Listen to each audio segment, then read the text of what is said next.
Hi everyone, Steve here from My Crypto World. Well, it's been a very interesting 48 hours to say the least, with the markets plummeting around the world, and no other market was affected more probably than the crypto market.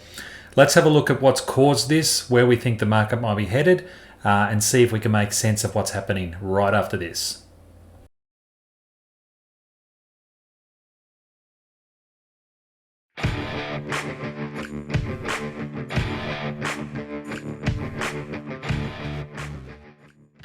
Okay, so we're going to get straight into it, and we're not going to really look at the market too much today individually, but we're going to look at the market total overall.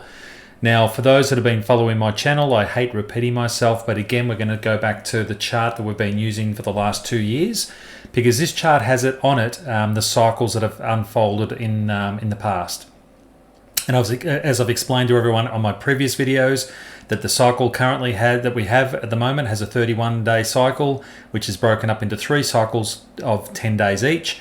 And in my last video a week ago, on the 27th of November, I actually predicted and suggested that the market may fall back down to its previous support line of 1.862 trillion. And when we look at the market as it is today, we can see that yesterday that's exactly what happened. I'll just move this out of the way, which is our thing, and you can see it just fell just below that, just above that resistance line. So, that's the way the markets fall sometimes.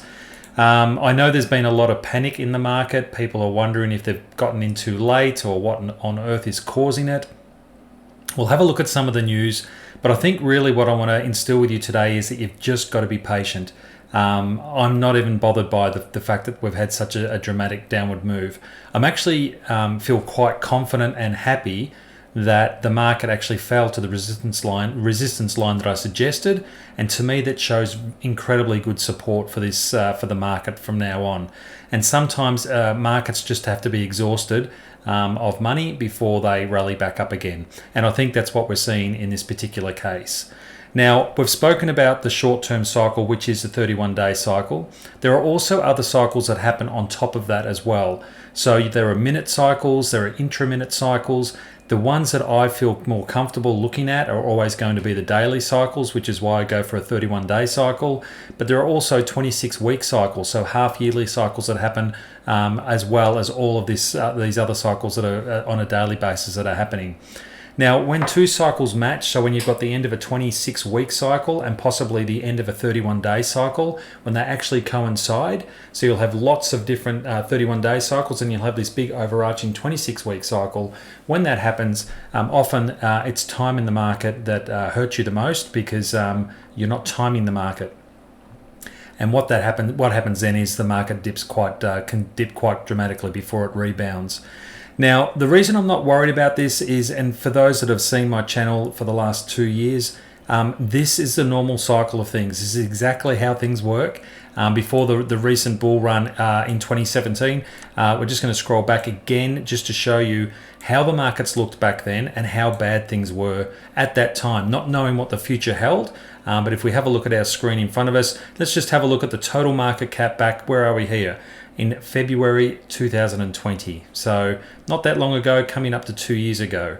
We were at a $302 billion cap, and the market had moved from $302 billion all the way down to $108 billion. So it had lost 2/3, 60% of its value in a number of, this is a daily chart, so that would be probably a week, maybe a week and a half, 2 weeks. And if you go back and have a look at news articles that were written at that time, we were in a bear market. We weren't going to survive. People who had invested into cryptocurrency, whether it was Bitcoin or anything else, had lost their money. The markets were over, and everyone should just concentrate on the stock market for investment or property. Then from there, you can just see what happened over time, that the market was sort of really came back quite strongly. And when we look at that dip that happened back then, that 60% drop, it is nothing but a blip in the ocean now. It is so small and in a sense insignificant to where the market has eventually risen, as you can see the market unfold on the chart in front of you.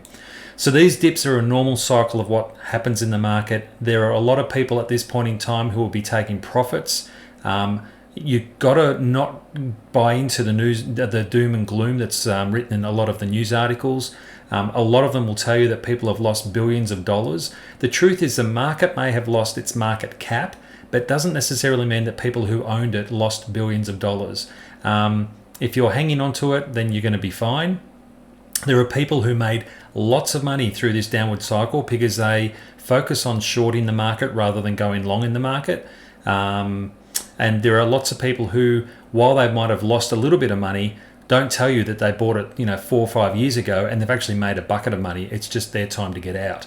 So it doesn't necessarily mean that everyone is in trouble. I'm sure some people have bought in at the wrong time. There'll be investors throughout the world who just got into the market in the last day or two, and they've just seen their investments slip away from them.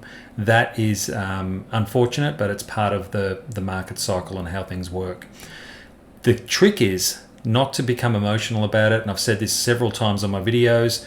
Just ride it out. It will actually come back and we'll be fine. Markets have traditionally gone up and down for as long as they've been around, and you've just got to wait it out. If you're too emotional, really, you need to have maybe a quiet talk to yourself.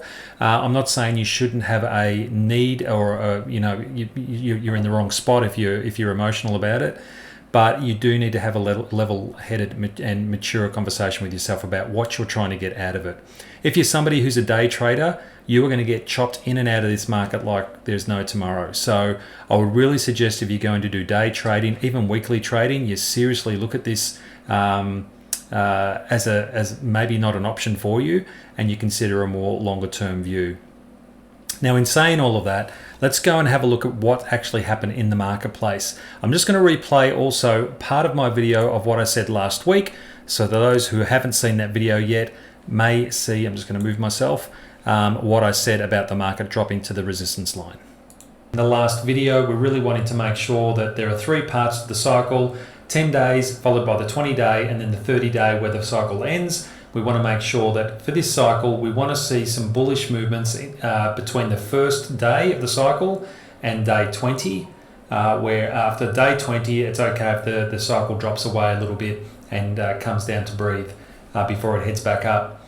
Now, if this is a small bearish cycle within the overall upward cycle, what it does mean is that it will fall back to, if it doesn't just simply carry sideways along this resistance level here, it may drop down to its next best resistance level, which is this purple line here at 1.86 trillion. So that's where that video was. We'll just get rid of this here now. And you can see, so I'd spoken about that. This is my chart for the 26-week cycle, which I'm working on at the moment, just to try and get more clarity.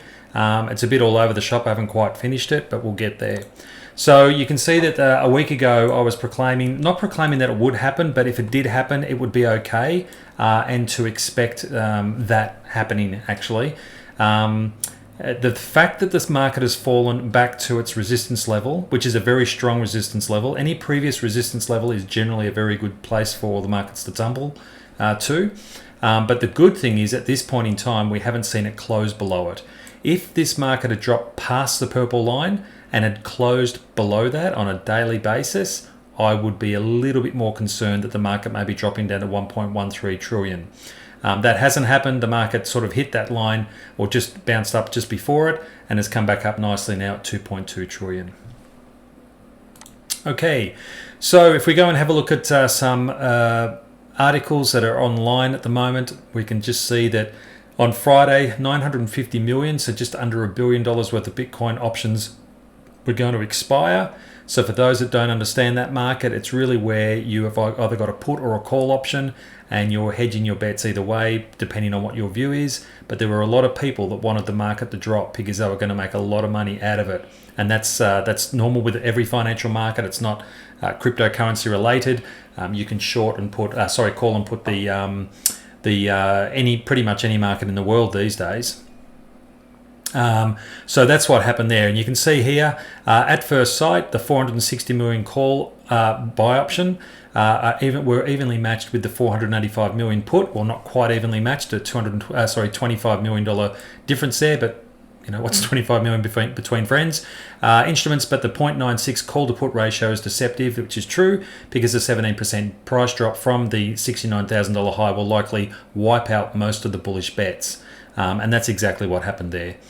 So, for example, if Bitcoin's price remains below 57,000 at 8 a.m., $24 million worth of those call buy options will be available at the expiry. Therefore, there is no value in the right to buy Bitcoin at 60,000 if it's trading below that price.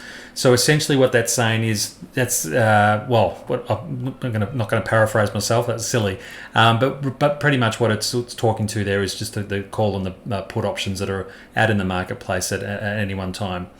You can also see here that on another article here, an analyst says Bitcoin is on sale after Bitcoin price dips below 54,000.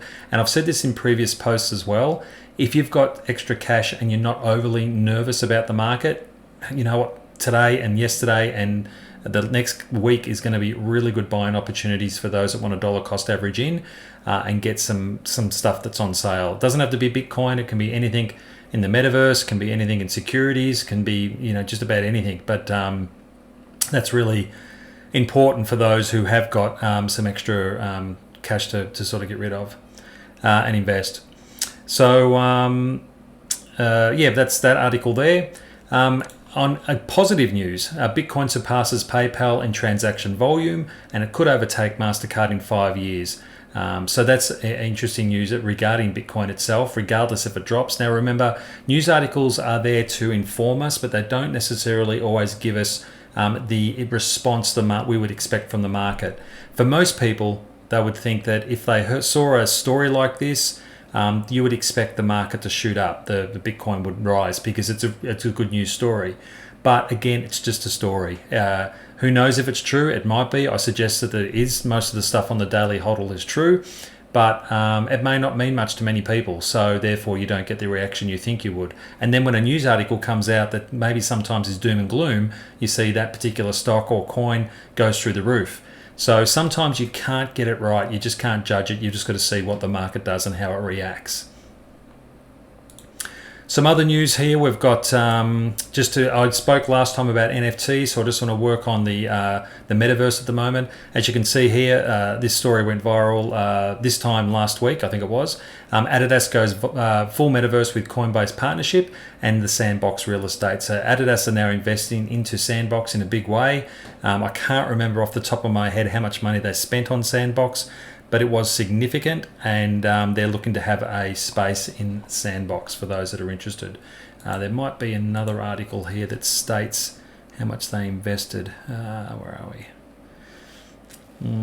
No, probably not going to find it that easy. But they purchased 144 parcel space in the Sandbox virtual space, as you can see here. There was an article saying how much it was, but I must have got rid of that. Shiba Inu, another quick story on Shiba. Shiba is now the 12th largest cryptocurrency by market cap, and they're really getting into the metaverse in their own way as well. So for those that are interested in Shiba and have held that for a while, I would suggest it's probably worth hanging on to for a bit longer, maybe another year or two, just to see where it goes. The article really talks about the play to earn space. And that NFT games will help the altcoin consequently transition into its metaverse. This is due to launch in 2022, so it's not something that's available at the moment, but it's something that Shiba is working on an ongoing basis. The article talks about metaverse tokens that have been around for a while, so the Sandbox and Decentraland, both of those are a part of our portfolio, as you know, if you've been a watcher of this space and my videos. So that's really good news for Shiba Inu holders. So hang on to that. Finally, I just wanted to touch base on the top metaverse tokens by market capitalization. The reason I'm bringing this one up is because I've been a very big holder of Theta for a long time. In fact, it's probably one of the first altcoins I purchased back about 2 or 3 years ago now. So Theta, look, some of these coins will appear in different categories or more than one category. because they might do more than one thing. So example, Theta is more than just a metaverse token. It does a lot more than just that. But it's just to show you that now Theta is listed. It is essentially number 38 on the list, but as far as it goes from the metaverse space, it's now number 4 from market cap on the metaverse. We spoke about Axie Infinity a few weeks ago. We've spoken about Decentraland, the Sandbox, Theta, Engine, and Wax. All are in our portfolio to hold for long term. Again, remember, this is not financial advice, it's just financial opinion. This is exactly what I'm doing at the moment in the marketplace. But it's good to see Theta being added to the metaverse. I suggest for any of you interested in Theta to have a look at some articles out there. Just do some Google searches. Theta will absolutely power the metaverse moving forward. There is no way known it can be done in any way that I can think of decentrally. And Theta at this point in time have the best network stability and setup platform that I'm aware of to be able to power all of this. Now at the moment the metaverse is growing substantially. I can't remember what the figures are, but it's something astronomical on a weekly basis. Not just from the metaverse point of view, but also esports, also NFTs. There's just a whole host and gamut worth of stuff having to look at and seeing what's available there. So now last week I promised in my previous video that I would do a portfolio review. I've held off this week, not for anything bad. I'm very happy to tell everyone where the portfolio is at. It's just that I wanted to get this message out at the moment of where things are at with the market, what you can expect. So where to go from here, what's going to happen? Well, again, if you're a nervous player, it might be time for you to sit out. I don't suspect it's going to be bad news forever. It never really is bad news forever. The market will recap. It'll bounce up. It'll continue. In time, it will break its $3 trillion high. It will all come back again. You've just got to be able to weigh it out properly and try not to be too nervous. Again, for those that are looking to get into the market spot at the moment, I think this is a good buying opportunity if you're able to stomach that. Regarding the cycle length, so this cycle here, I thought ended on day 29. For me now, this is an extension of the cycle. So we're going to actually have a long one here. It's a 44-day cycle. The new cycle will commence as of today. That's just the way it unfolds. And sometimes I've spoken about it before, but you do get longer cycles. The average is 31 days, but it's almost like you're breathing. So sometimes it's a shorter breath, sometimes it's a longer breath, but ultimately it will average out at 31 days. So I suspect we'll see what happens over the next few weeks. It'll be very interesting to see if we get the first third of this cycle being bullish. If we do, that's a very good sign. If we don't, and we find that the first third of this cycle, so the first 10 days as of now, is a little bit bearish or moving sideways, well then it's just a wait and see game. So that's pretty much it for today. So try not to stress too much. For those that are in the private messenger group, you can message me as I've always stated. For those that are watching this on Facebook or any other channel other than YouTube, if you could please go to my YouTube channel, click like and subscribe and turn on that bell notification. It really helps YouTube's engines understand that my content's relevant and is meaningful for you, which helps my channel grow. So take care, thank you very much, and we'll chat next week. We will do a full portfolio review. Cheers.